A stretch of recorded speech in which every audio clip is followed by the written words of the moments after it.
Assalamu alaikum wa rahmatullahi wa barakatuh. Inshallah, today we will study ruku number 24, Surah Al-Baqarah, ayat 189 to 196. أعوذ بالله من الشيطان الرجيم بسم الله الرحمن الرحيم يسألونك عن الأهلة قل هي مواقيت للناس والحج وليس البر بأن تأتوا البيوت من ظهورها ولكن البر من اتقى وأتوا البيوت من أبوابها واتقوا الله لعلكم تفلحون يسألونك. They ask you about the crescent moons. People come to the Prophet ﷺ and curious and wondered, why does the moon change shape? Why does it start thin, grow full, then it disappear again? Allah doesn't respond with astronomy, He responds with purpose. And this teaches us a deep lesson that not every question needs a technical answer.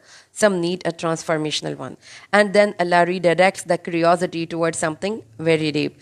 Allah Almighty says to His Prophet, قُلْ هِيَ مَوَاقِيتُ لِلنَّاسِ وَالْحَجِّ. Say, O beloved Prophet, they are the time markers for people and for Hajj. Tell them these moons aren't just cosmic decorations, they are divine calendars.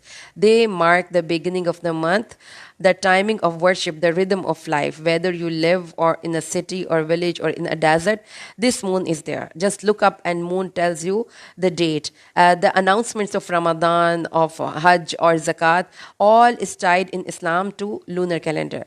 Even Idda period of waiting period of divorce or death, all tied up to this lunar calendar. So this lunar calendar, as you know, that rotates through seasons. That means worship moves sometimes in summer, sometimes in winter. So due to this thing, it becomes balanced, it's inclusive, and no one is stuck in hardship forever. The moon teaches us that we should surrender to Allah Almighty. The next part of this ayah, وَلَيْسَ الْبِرَّ بِأَن تَأْتُوا الْبُيُوتَ مِنْ ظُهُورِهَا. And righteousness is not that you enter houses from their back doors. In pre-Islamic culture, people had strange customs. When they wore ihram for pilgrimage, they thought it was wrong to enter their homes through the front door. They would climb it through the back wall or a side window and thought that it was piety, but Allah forbade them. Allah says that that is not righteousness, that is superstition. This is a critique of blind religiosity. Doing things without divine guidance and inventing rituals and calling them sacred, all is wrong. And this ayah is a call to purify religion from cultural baggage. وَلَكِنَّ الْبِرَّ مَنِ اتَّقَى. Rather, righteousness is in the one who fears Allah. True goodness isn't in rituals invented by culture, it's in taqwa, being conscious of Allah, obeying Him sincerely, and living with humility. This verse diagnoses a spiritual disease, confusing habit with holiness. It reminds us that sincerity matters more than just symbolism. Real piety begins in the heart, not in the inherited customs. وَأَتُوا الْبُيُوتَ مِنْ أَبْوَابِهَا. So enter houses through their main doors. Do things the right way and don't sneak into religion through shortcuts or invented practices. Come through the doors of revelation, not the window of culture. And this is more than just about houses. This is a metaphor for religious reform. Don't sneak into faith through shortcuts and come with clarity, come with submission. Come through the Quran and Sunnah, not through tribal habits or emotional rituals. وَاتَّقُوا اللَّهَ لَعَلَّكُمْ تُفْلِحُونَ. And fear Allah so that you may succeed. Success, both in this world and the next, comes from living with awareness of Allah, not from symbolic acts disconnected from divine guidance. This is a formula of peace, purpose, and eternal victory. Taqwa is the root, everything else grows from it. It's not about performance, it's about presence. It's not about ritual, it's about relationship. And ayah number 190, وَقَاتِلُوا فِي سَبِيلِ اللَّهِ الَّذِينَ يُقَاتِلُونَكُمْ وَلَا تَعْتَدُوا إِنَّ اللَّهَ لَا يُحِبُّ الْمُعْتَدِينَ. Fight in the way of Allah those who fight you, but do not transgress. Indeed, Allah doesn't love those who transgress. This ayah marks the beginning of defensive jihad in Islam. In Makkah, Muslims were commanded to remain patient despite brutal persecution. But after migration to Medina and establishing a small Islamic state, they were granted permission to fight, but only those who actively fought them. This was not a call to conquest or revenge, it was a response to aggression, a self-defense mandate rooted in divine justice. The Prophet strictly followed this command. He never initiated violence and only fought those who fought him. This phrase, do not transgress, sets ethical boundaries for warfare. Islam doesn't permit cruelty even in battle. The Prophet ﷺ laid down clear rules: do not kill women, children, or the elderly. Do not harm monks or spiritual recluses. Do not mutilate bodies. No cutting of ears or noses. No betray, steal, or deceive. Do not destroy trees or animals without reason. Do not kill those not engaged in combat. He would instruct mujahideen: fight in the way of Allah. Do not betray. Do not commit evil. Do not mutilate. Do not kill children or monks. Go forth in the name of Allah. Do not commit injustice. Once, when a woman was found killed in a battlefield, the Prophet ﷺ was deeply disturbed and strictly forbade for such acts. This ayah teaches the moral discipline is essential, even in war. Allah doesn't love those who fight with cruelty or exceed the limits for justice. Ayah number 191. واقتلوهم حيث ثقفتموهم وأخرجوهم من حيث أخرجوكم والفتنة أشد من القتل ولا تقاتلوهم عند المسجد الحرام حتى يقاتلوكم فيه وإن قاتلوكم فاقتلوهم كذلك جزاء الكافرين. Kill them wherever you find them and expel them from where they expelled you. Fitna is worse than killing. Do not fight them near the sacred masjid until they fight you there. But if they fight you, then kill them. That is the recompense of the disbeliever. This ayah addresses the historical oppression Muslims faced in Mecca. They were tortured, expelled, and denied the right to worship freely. Allah now commands them to reclaim their dignity and resist those who expelled them. This ayah, fitna is worse than killing, is profound. Fitna here refers to spiritual persecution, ideological tyranny, and forced disbelief, a state where people are denied the freedom to worship Allah. Such oppression is more dangerous than physical death because it corrupts the soul and society. Even in Masjid al-Haram, fighting is where the fighting is forbidden, but if an enemy initiates violence, you should also kill them. This shows Islam's reverence for sacred spaces, but also its firm stance against tyranny. The ayah is not a license for bloodshed, it's a mandate to protect religious freedom. When people are tortured for their beliefs, when their minds are controlled, and when truth is suppressed, then resistance becomes a moral duty. Ayah number 192, فَإِنْ انْتَهَوْا فَإِنَّ اللَّهَ غَفُورٌ رَحِيمٌ. But if they cease, that indeed Allah is forgiving and merciful. This ayah reveals the heart of Islamic justice. If the enemy stops their aggression, Muslim must also stop fighting. Islam doesn't promote vengeance, it promotes restoration, peace, and mercy. The goal of jihad. The goal of jihad is not destruction, but to remove barriers to divine guidance. Once those barriers are gone, the sword must be sheathed.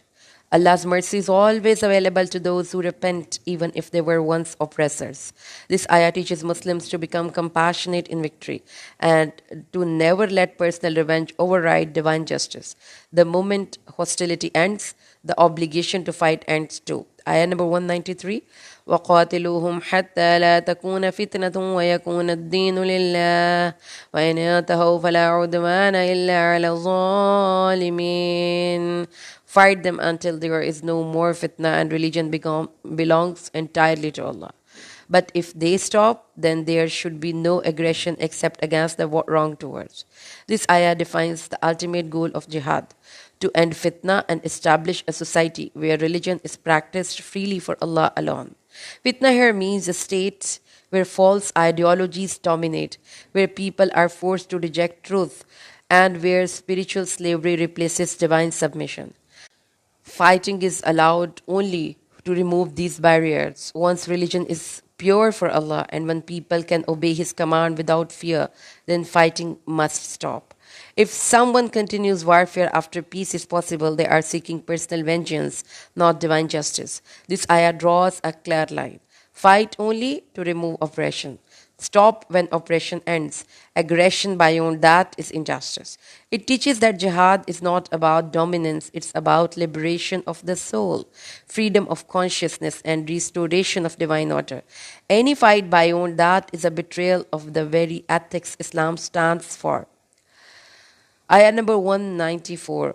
الشهر الحرام بالشهر الحرام والحرمات قصاص ومن اعتدى عليكم فاعتدوا عليه بمثل ما اعتدى عليكم واتقوا الله واعلموا أن الله مع المتقين.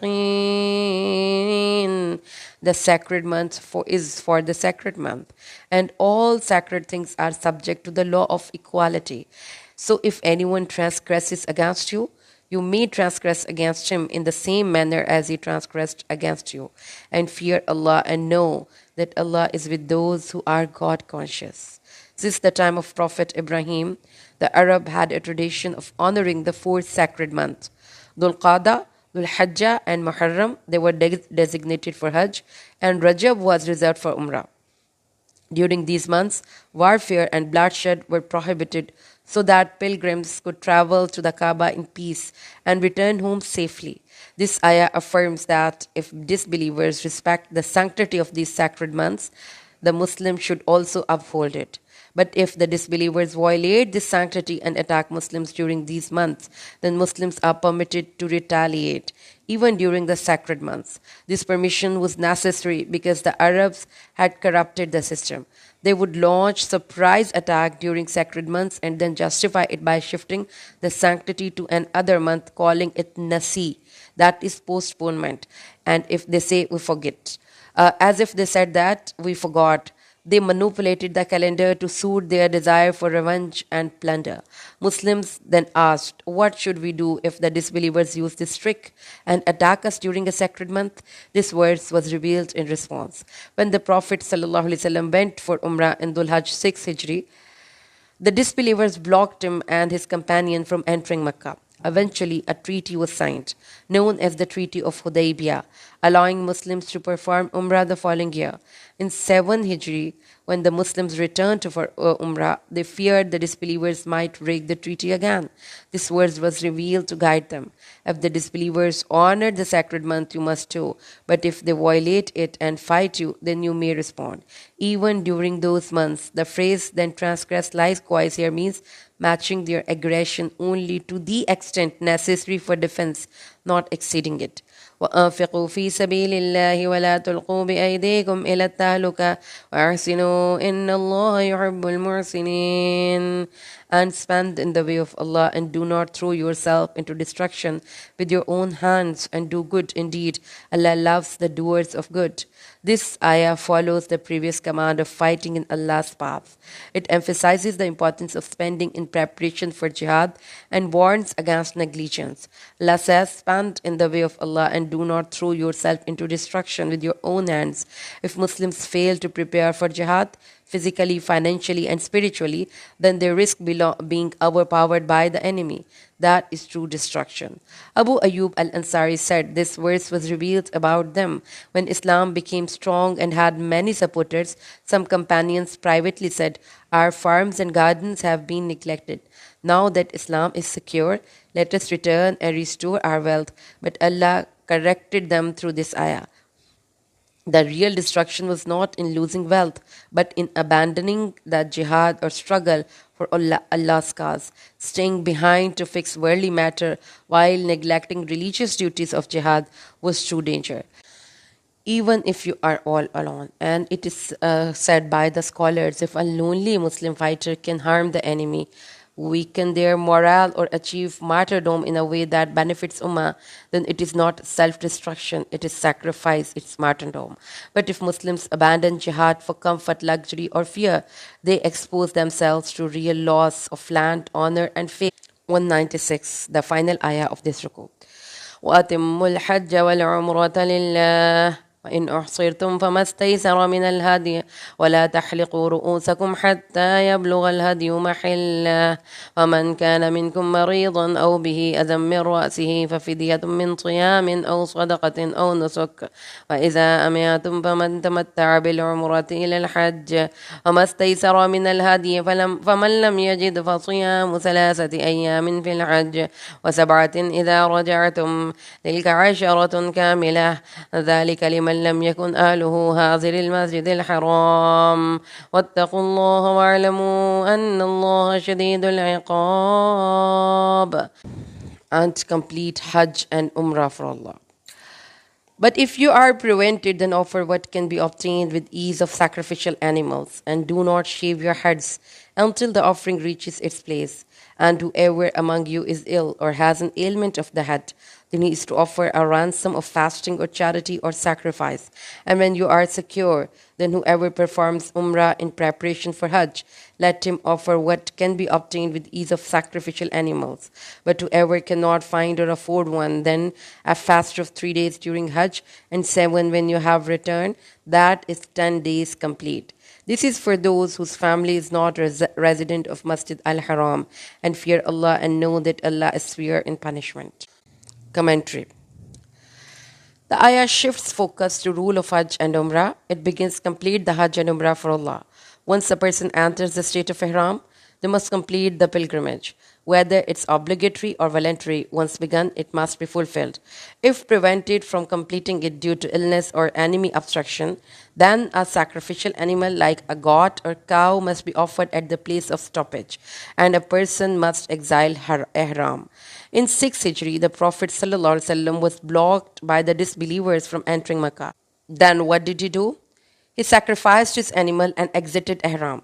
This ayah continues, do not shave your heads until the offering reaches its place.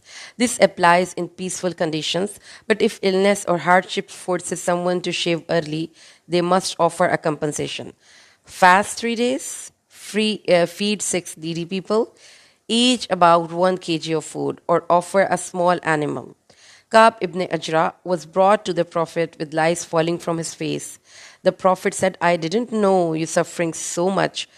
Do you have a God? He replied, no. The Prophet said, then fast 3 days or feed 6 poor people or offer a sacrifice. Now we will look upon the types of Hajj. There are 3 types of Hajj. One type of Hajj is Hajj Tamattu, when a person performs first Umrah, then Hajj, but takes break in between. Number 2, Hajj Qiran, performing Umrah and Hajj together with one Ihram. And number 3, Hajj Ifrad, performing only Hajj without Umrah or performing only Umrah. For Hajj Tamattu and Hajj Qiran, sacrifice is mandatory. If someone cannot afford it, they must fast 10 days.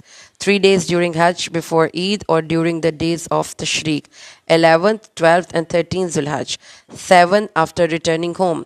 This applies to non-residents of Makkah who combine Hajj and Umrah in one journey. According to Imam Abu Hanifa, Tamattu and Quran are allowed for those coming from outside Makkah, not for its residents. This verse ends with, and fear Allah and know that Allah is severe in punishment. This is a call to sincerity, humility and obedience in all acts of worship. Alhamdulillah, we have completely studied Ruku number 24, Surah Al-Baqarah. Let's now discuss its main point. Number 1, lunar phase and divine wisdom.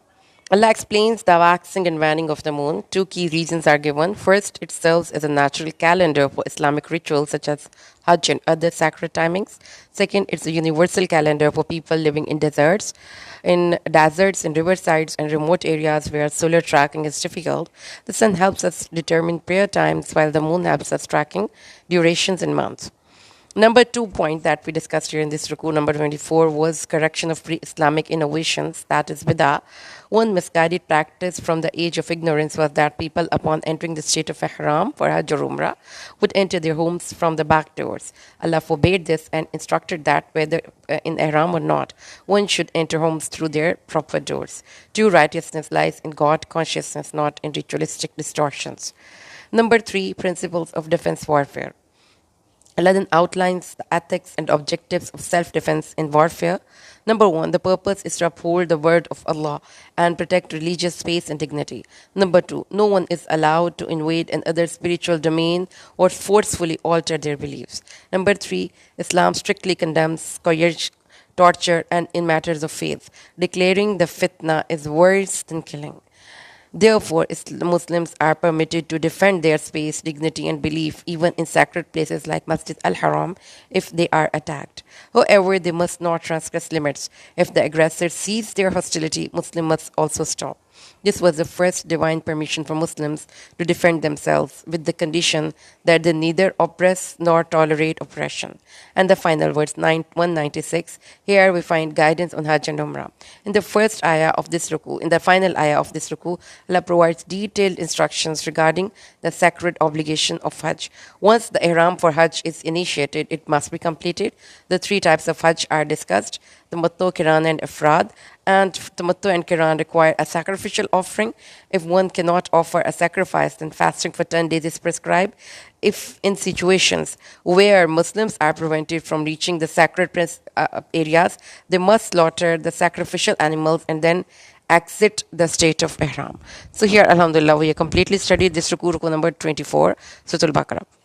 Recite the root ones. اللهم صل على محمد وعلى آل محمد كما صليت على إبراهيم وعلى آل إبراهيم إنك حميد مجيد. اللهم بارك على محمد وعلى آل محمد كما باركت على إبراهيم وعلى آل إبراهيم إنك حميد مجيد. سبحان ربك رب العزة عما يصفون وسلام على المرسلين والحمد لله رب العالمين.